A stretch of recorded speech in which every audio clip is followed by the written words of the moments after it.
Boa noite, telespectadores do Novo Canal. Mais uma vez com o nosso convidado residente, o deputado eleito pelo Círculo Eleitoral do Porto, Dr. António Cunha. Doutor, agradeço uma vez mais a partir da sua residência. Hoje o doutor traz-nos um conjunto de temas e poderíamos começar já por um dos temas que tem sido ventilado nos últimos dias, em diferentes fóruns e em vários mídias, que tem a ver com o plano de recuperação e resiliência. Doutor, estamos a falar de um plano que está segmentado, digamos, em diferentes áreas. Gostaria primeiro de ouvir relativamente a este plano de recuperação e resiliência e perguntava-lhe depois se acha que efetivamente é o plano que o país precisa numa altura em que ainda vivemos numa crise sanitária e em que é necessário de alguma forma dar aqui um impulso à economia. Ora, Miguel, muito boa noite. Cumprimentá-lo a si e a quem nos está a ouvir. Bom, relativamente ao plano de recuperação e a resiliência, ele dizer que ele está em consulta pública até ao próximo dia 1 de março. Basicamente é um plano de recuperação e resiliência que prevê cerca de 36 reformas e 77 investimentos nas áreas sociais, clima, digitalização. E isto corresponde para o nosso país a um total de 13,9 mil milhões de euros de subvenções. O que é que são as subvenções? No fundo, em linguagem que toda a gente conhece, são a fundo perdido. Agora, olhando para este plano de recuperação e de resiliência, que está agora em consulta pública, como disse, trata-se efetivamente de uma bazuca para o Estado, mas lamentavelmente, trata-se de uma arma de chumbos para as empresas. Porquê? Porque é notório o assambarcamento dos recursos financeiros por parte do Estado, sobrando os restos para o nosso tecido empresarial, ou seja, para as nossas empresas. Contas por alto, dos 13,9 mil milhões de euros de subvenções, mais de 2/3 vão ficar sob a responsabilidade do Estado e dos seus ministérios. Ou seja, o Estado vai pôr as empresas de mãos estendidas. Portanto, tudo passará pelo Estado e nós sabemos como funciona a maioria dos ministérios. São lentos a analisar, são lentos a decidir. Portanto, e nós temos de ter a noção de que este mecanismo de recuperação visa apoiar as reformas e investimentos dos Estados-membros para mitigar, obviamente, as consequências económicas e sociais que advêm da pandemia.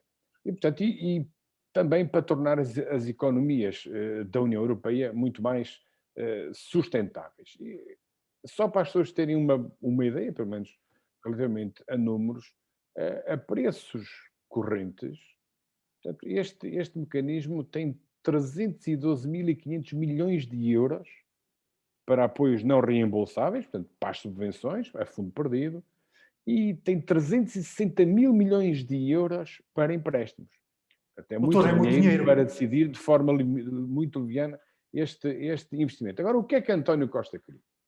António Costa foi a contragosto que levou este PRR, como se costuma dizer, à consulta pública. Portanto, ele quis ser o primeiro a entregar o PRR junto das autoridades europeias. Justificava ele que quanto mais depressa entregássemos este plano, mais rapidamente o dinheiro chegaria aos portugueses.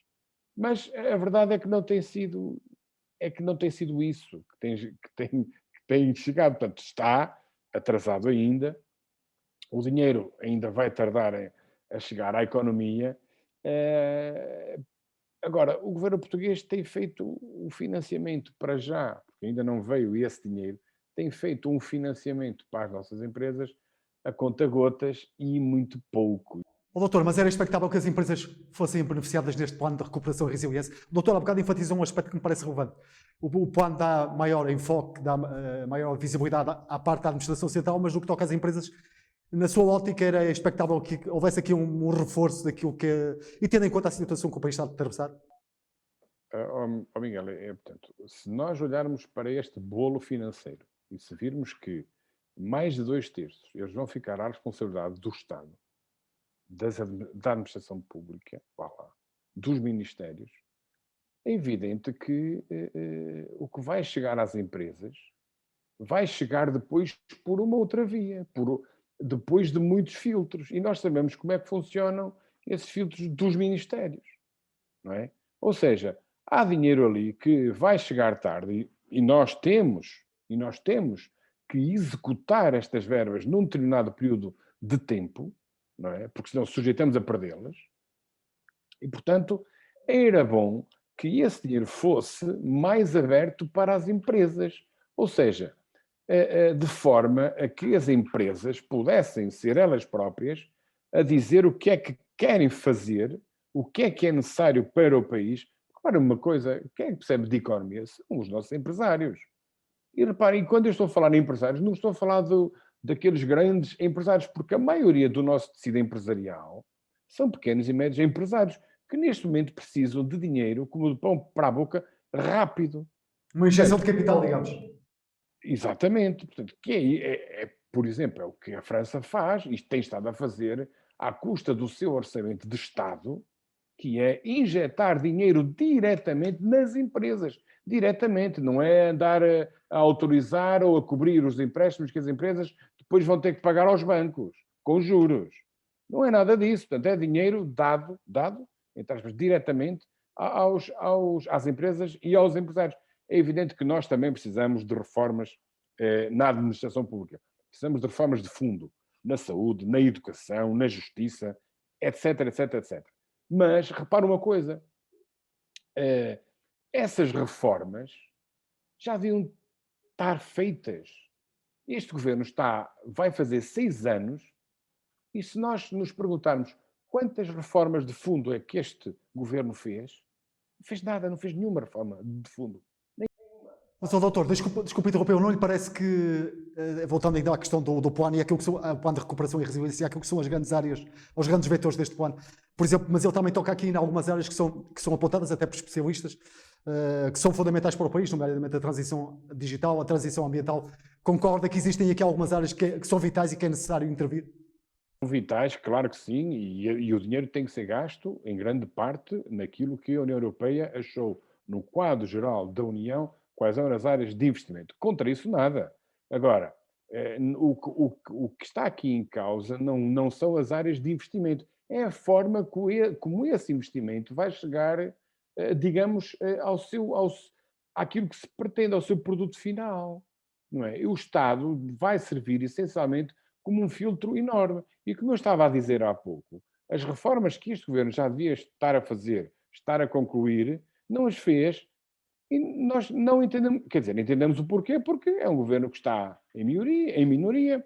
Na primeira legislatura de 2015 a 2019 teve que se sujeitar ao acordo escrito com o Bloco de Esquerda e com o PCP, e neste momento, e toda a gente sabe, isso está estudado, quando os governos não têm uma maioria clara, não quer dizer que seja só de um partido, mas que está sujeito a pequenos ajustes, a pequenos ajustes que depois são grandes e têm um grande impacto naquilo que deixa de ser feito no país, acontece que, portanto, não há reformas de fundo nenhumas e toda a gente sabe quais são as reformas. Oh, Miguel, deixa-me só dizer isto. Essas reformas já deviam ter sido feitas. A ajuda à economia já devia ter sido feita. A ajuda às famílias já devia ter sido feita. E lembra-se que eu, já há 2 semanas, ou a semana passada, disse o governo português não tem financiado, ou melhor, financia a conta-gotas. O governo deixou 6.866 milhões de euros, que foi autorizado, isso está no orçamento de 2020, e não executou. Portanto, recorreu a moratórias, a adiamento de pagamentos, e depois foi buscar ainda dinheiro à reprogramação do PT 2020. Portanto, Portugal 2020. agora, isto é evidente, como eu estava a dizer há pouco, este PRR está em consulta pública, mas foi a contragosto que António Costa opôs. Porquê é que diz isso, doutor? Porquê é que diz isso? Eu digo isto porque, como eu estava a dizer há pouco, houve muita pressa em formalizar este plano e entregá-lo em Bruxelas. Mas chegou lá e disse: olha, meu amigo, isto entre aspas, em linguagem mais coloquial, ó, senhor Primeiro-Ministro, os portugueses têm que ser ouvidos relativamente a esta matéria. O senhor tem que pôr este documento em consulta pública. Portanto, coisa que ele, claro, teve que voltar para trás e teve que o pôr em consulta pública. São escassos 15 dias. Portanto, ele está uma semana em consulta pública, acaba 2 a 8 dias. Dia 1, portanto, é assim, não é? Dia 1, não é, doutor? Dia 1 de março. É dia 1 de março. Na próxima segunda-feira acaba o plano. Agora, só voltando aqui neste aspecto aqui à nossa região. Exatamente, eu também queria colocar precisamente uma questão relacionada, porque até porque o doutor há dias levantou uma questão que tem a ver com o IC35, e é um dos investimentos que está previsto neste... Acredita, já agora deixe-me pegar na sua deixa, acredita, doutor, que este investimento efetivamente e outros que estão previstos poderão ser concretizados. Desta feita estamos a falar de um eixo estruturante para a região, de uma via estruturante, acredita que vai ser desta vez? Muito bem. Repara uma coisa, das obras públicas que este governo já prometeu, mas que ainda não cumpriu, falamos, como o Miguel disse há pouco e muito bem, trata-se daqui de uma obra que para nós é fundamental e é essencial para a região do Tâmega e Sousa, que é o IC35. Ora bem, repara, foi anunciado em janeiro do ano passado a adjudicação de um troço pequenino, vá lá, que é pequenino. Se nós vermos aqui a ligação da Nacional 15 com o nó da A4 até Severo do Volga, o troço entre a Nacional 15 e Rãs é uma coisa pequenina. Mas, para nós aqui, na Penafidelense, e não só, era extremamente importante. Agora, essa obra dizem, e foi anunciado na imprensa local, que tinha sido adjudicada. Esta obra, Miguel, para as pessoas terem uma ideia, já anda há 20 e tal anos, portanto, vai, aprova, não aprova, faz e não faz, avança e recurso. Mas esta obra estava pronta para avançar já em 2015, com o governo de Pedro Passos Coelho. Mas este governo travou essa obra e adiou-a. E depois, mais grave, colocou-a em sucessivos orçamentos. Não é? Aliás, eu já tive a oportunidade de questionar por 2 vezes, em 2 orçamentos, na discussão de 2 orçamentos, no 2020 e no 2021, e quando preparei essa questão em sede de discussão do orçamento, o Ministro das Infraestruturas, verifiquei que esta obra ia aparecendo nos planos e nos orçamentos anteriores. Mas, portanto, não passou de promessa. Para quê? Para enganar as pessoas e as populações aqui. E repara uma coisa, eu acho muita piada, o Bloco e o PCP são muito amigos das famílias e das populações. Quer dizer, mas aprovam 5 orçamentos, não é? 5 orçamentos, portanto, não há prestação de contas. Ou seja, isto, saindo agora aqui um bocadinho do âmbito do IC35, que aparece lá, efetivamente, aparece Penafiel Rãs, aparece Rãs entre os Rios, e depois a ligação de Severo do Volga portanto, ao IP5, à chamada A25. Exatamente. Mas, quer dizer, lançam despesa para o orçamento, depois não é executada. E a esquerda, perante isto, cala-se. Agora, só uma pequena nota aqui também para a nossa região, relativamente a este plano de recuperação e resiliência, que é que vejo com agrado a obra da ligação de Baião à Ponte da Ermida. E porquê com agrado? Porque o ano passado, na discussão do orçamento para 2020, também tive a oportunidade de fazer esta questão ao Sr. Ministro das Infraestruturas, sobre para quando é que se iria colocar a obra da ligação de Baião à Ponte da Ermida no nosso plano até 2030. Ele fez-me sinal com a mão a dizer que não, mas vejo com agrado que esteja neste PRR. Agora, vamos estar atentos, porque depois da aprovação deste plano, quer dizer, nós temos que saber qual é a calendarização para a execução de tantas obras. Falta nós definir, saber portanto, qual é a meta temporal para a sua execução e não apenas a intenção planeada das obras em si, porque nós de planeamentos aqui na região já estamos fartos e cansados. Doutor, falou em Baião, falou no IC35, mas também há outra via aqui na região, a ligação à variante à Estrada Nacional 222 em Castelo de Paiva, também parece-lhe uma obra e que está plasmada, corrija-me se estiver enganado, mas julgo que está plasmada também neste plano de recuperação e resiliência. Parece-lhe uma obra também fundamental. É também uma obra fundamental. Aliás, nós precisamos, e a região de Castelo de Paiva, que também vai ser beneficiada com o IC 35, aliás, é a única que neste momento ainda tem alguma coisa do IC 35. E infelizmente tem à custa daquilo que aconteceu na tragédia da ponte de Entre os Rios. Porque senão estávamos aqui encalacrados, não é? E, portanto, essa obra também é extremamente importante para o desenvolvimento da nossa região e irá criar sinergias com o IC 35, e obviamente com a ligação aqui portanto, à A4 e depois à A25. Esta zona aqui, nós estamos no distrito do Porto, mas a zona do interior do distrito do Porto, repare, Baião é distrito do Porto, não é?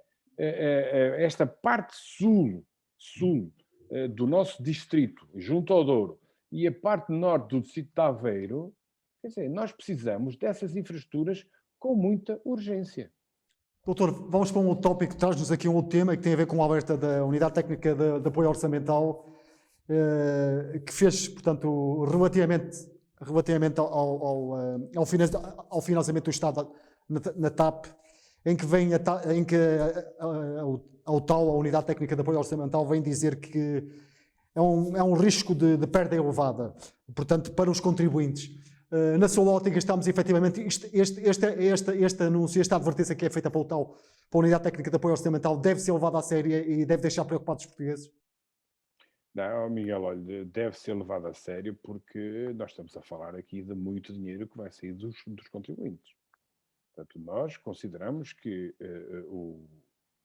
este governo, que é igual ao anterior, obviamente, portanto, aquilo que esteve em funções de 2015 a 2019 é praticamente o mesmo daquilo que está agora em funções. Cometeu-se um erro tremendo por questões ideológicas na renacionalização da TAP. Para as pessoas ficarem a saber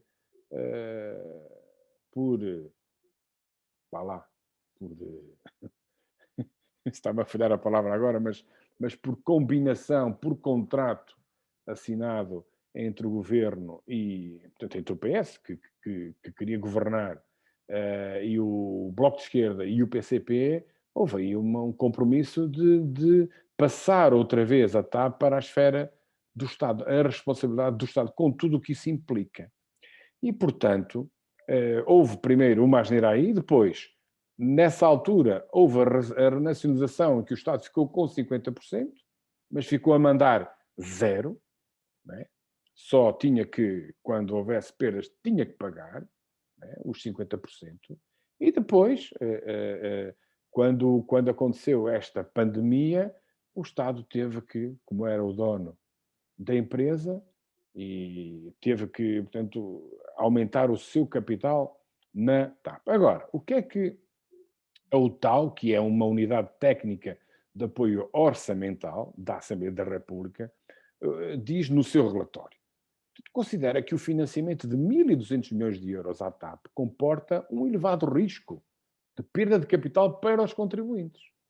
Portanto, e repare, diz uma coisa extremamente importante, isto não foi só por causa da pandemia. Portanto, as dificuldades económicas estruturais do grupo TAP já vinham de antes da pandemia. Portanto, o relatório analisa a evolução orçamental em 2020, vem também dizer, não é, que a TAP antes já apresentava resultados negativos.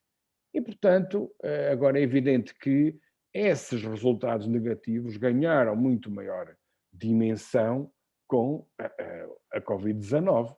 É evidente que uma empresa que estruturalmente era deficitária, vem uma pandemia em cima, portanto, isto ainda ficou muito pior. E, portanto, o empréstimo à TAP, e isto é muito importante que as pessoas saibam, foi caracterizado por esta unidade técnica como bastante, digamos, perigoso no sentido de que haverá certamente perdas. E repare, não é apenas durante digamos, a prevalência da pandemia, mas também diz lá que isto não é um encargo temporário para o Estado. Isto vai ser, portanto, um encargo temporário para quê? Para mitigar os efeitos da Covid-19. Mas não, isto vai ser mais do que isso. aliás, Portanto, estamos a falar de uma situação que se vai prolongar, é isso, doutor? exatamente, eles afirmam que isto irá repetir-se por um número indeterminado de anos. Portanto, ou seja, o Estado fez uma aquisição de ativos com uma probabilidade muito elevada de perda total de capital. Isto não vai correr bem para os contribuintes, não vai. Muito bem. Doutor, deixe-me só. Nós já falámos aqui de um modelo económico que foi implementado para de alguma forma minimizar esta situação, mas eu perguntava-lhe: estamos a falar de uma injeção de capital de o doutor vincou há bocadinho, de 1,2 milhões de euros. Portanto, estamos a falar de bastante dinheiro. Para já, 1.200 milhões de euros para já. Na última entrevista portanto, para este ano, na última entrevista que o senhor Ministro das Finanças deu, ele disse que se calhar que isto não ia chegar, agora era preciso mais 500 milhões de euros. Lembra-se disso? Falamos isto aqui a semana passada. Portanto, a TAP vai retirar dos cofres do Estado, nos próximos 3 ou 4 anos, cerca de 4 mil milhões de euros. Isto é muito dinheiro. E, portanto, lembra-se a semana passada, quando disse o que é que nós, enquanto país, poderíamos fazer com esses 4 mil milhões de euros. O que é que se deixa de investir para investir numa empresa que está falida, está quase em coma. Portanto, vamos ver como é que o Estado, e quando eu digo o Estado, olha, somos todos nós, são as pessoas que pagam impostos. E, portanto, aliás, o PSD tem vindo a avisar já desde o início, e eu volto a dizer isto, quer dizer, o Pedro Passos Coelho passou o problema da TAP para os privados e António Costa voltou a carregar com a TAP em cima dos contribuintes. Na ótica do PSD, claramente esse não seria o modelo a seguir, é isso, doutor? Não é um modelo que, digamos, que defende os interesses dos portugueses e dos contribuintes. Exatamente, portanto, é preciso primeiro ver o que é que a TAP significa para nós, não é? Porque isto é assim, acenam-nos com a companhia de bandeira. Companhia de bandeira?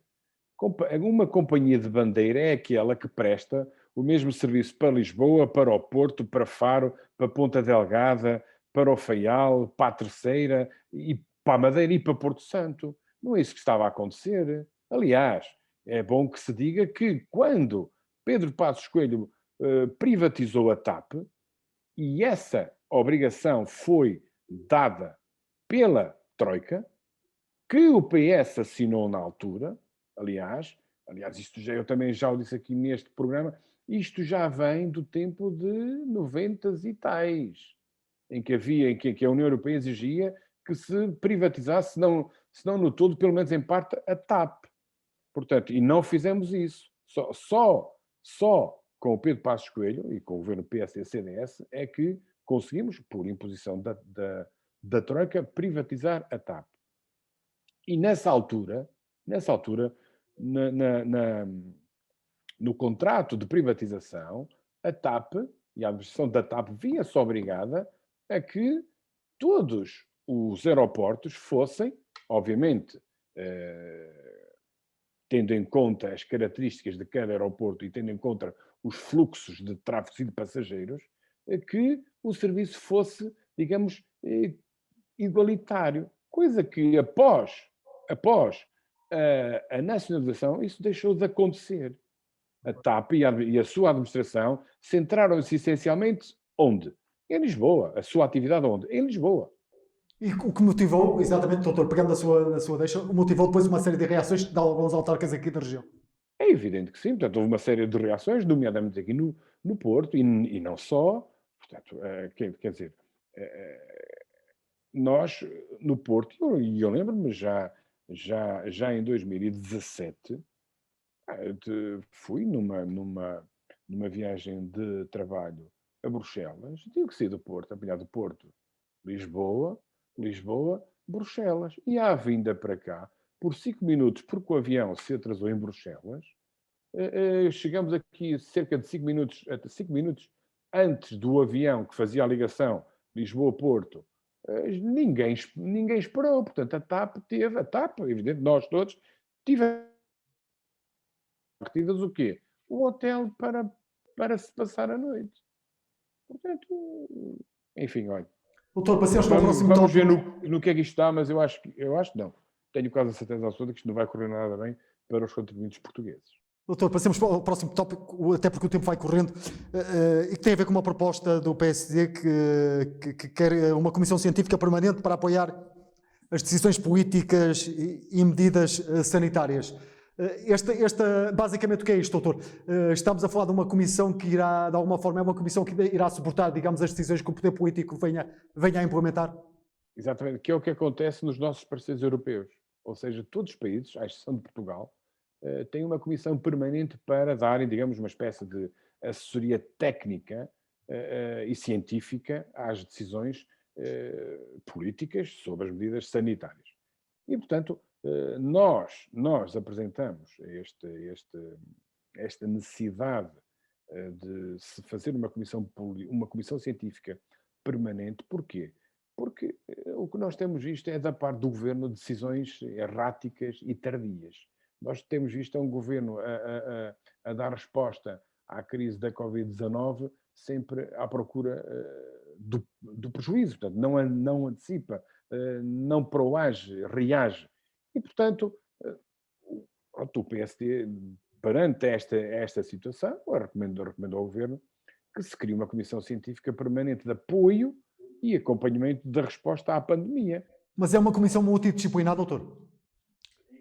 Perguntava-lhe, doutor, se estamos a falar de uma comissão, disse que é uma comissão independente, mas constituída por vários técnicos, é uma comissão multidisciplinar. Sim, exatamente, portanto, essencialmente portanto, é uma comissão em que irá ter as pessoas que sabem disto, sabem como é que se trata a pandemia, tratar no sentido de analisar e saber qual é o caminho portanto, a seguir para que se evite aquilo que, por exemplo, aconteceu em janeiro, uma terceira vaga, que se calhar que evitaria que bem pensado e bem conversado com o governo, se calhar aquilo que se passou no Natal não se teria passado. E, portanto, o nosso projeto de resolução, achamos que o sucesso de qualquer estratégia e das próprias medidas de combate à pandemia dependem da correção, da fiabilidade e suficiência da informação técnica e epidemiológica, obviamente, em que cada momento é disponibilizado às autoridades públicas e competentes, que são essas que vão decidir o que é que se vai fazer, não é? Mas para essas decisões políticas terem, digamos, respaldo, não é? É preciso que exista alguém que saiba técnica e cientificamente o que é que se há de fazer. Esse trabalho, doutor, permita-me interromper, esse trabalho não está a ser feito já pelo Infarmed, doutor? Não é a mesma coisa. O Infarmed, repara, vão lá os técnicos, dizem aquilo que têm a dizer, apresentam os gráficos, etc. Mas aquele apoio sistemático, diário,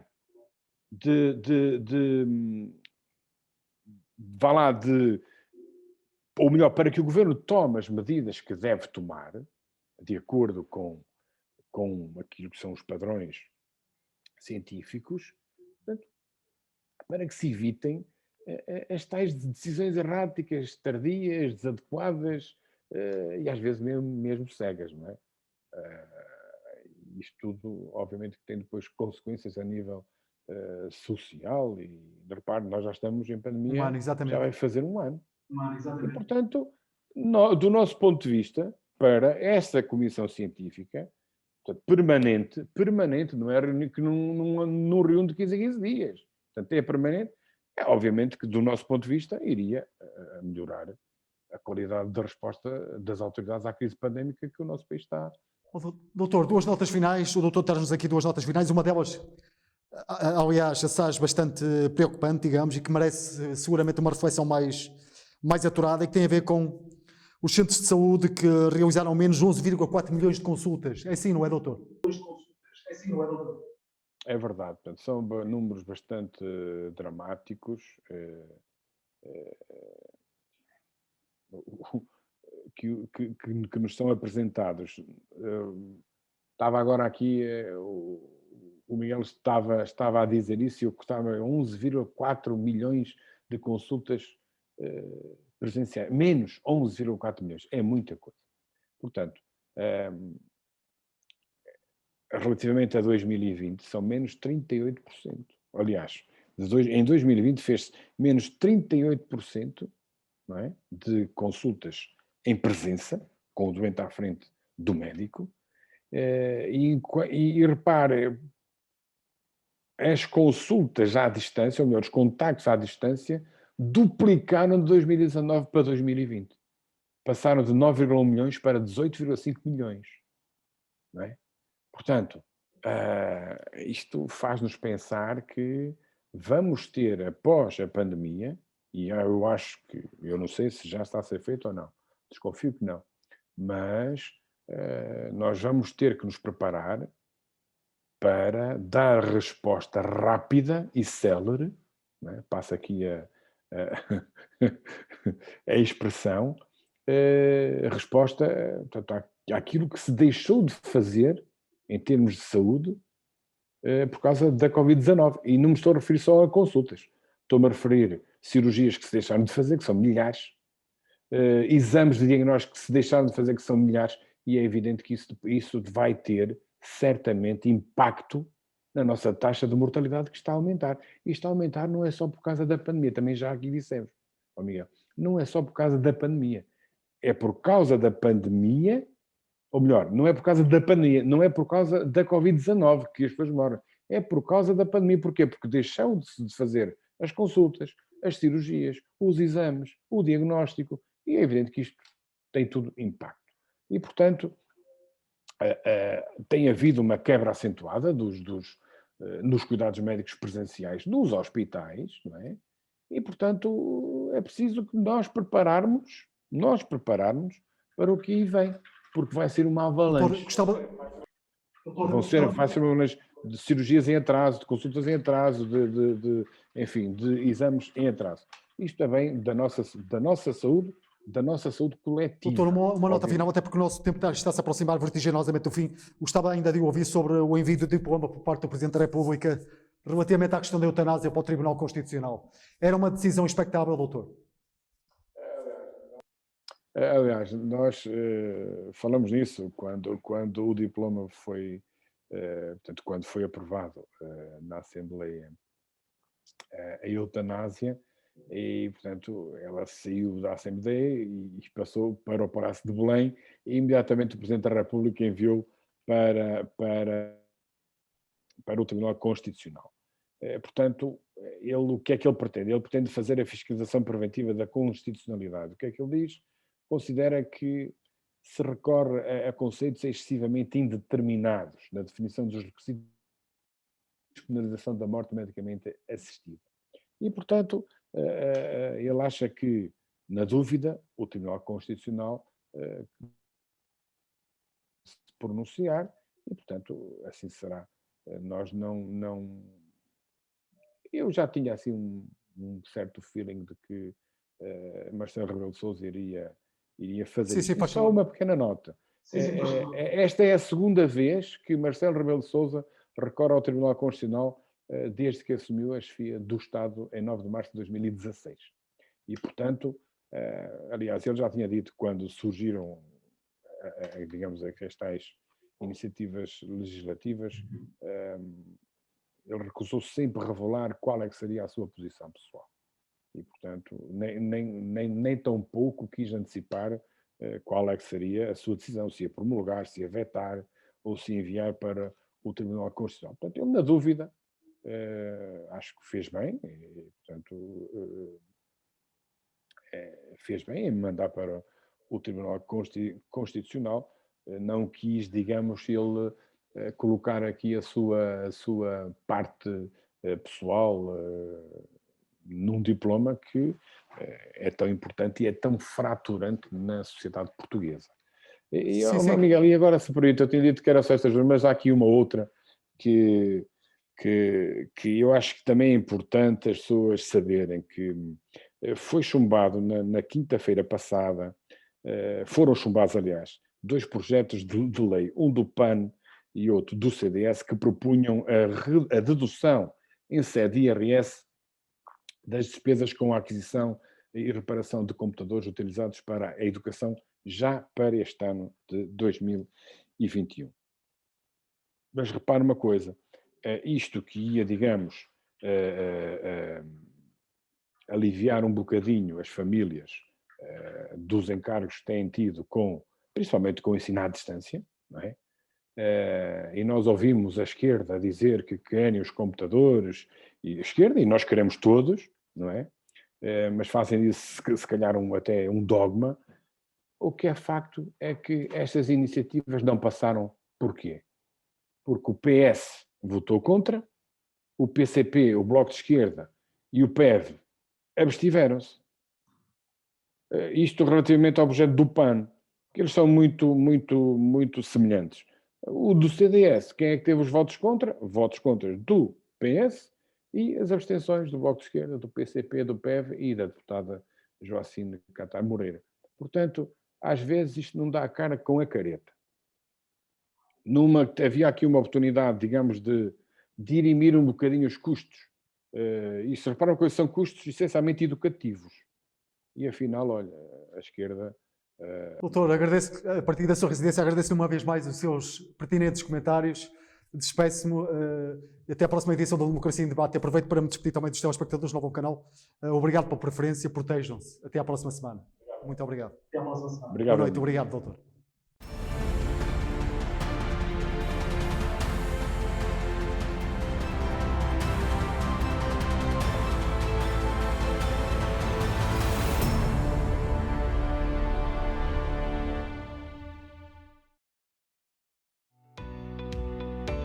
Novum Canal. Sempre novum, sempre seu.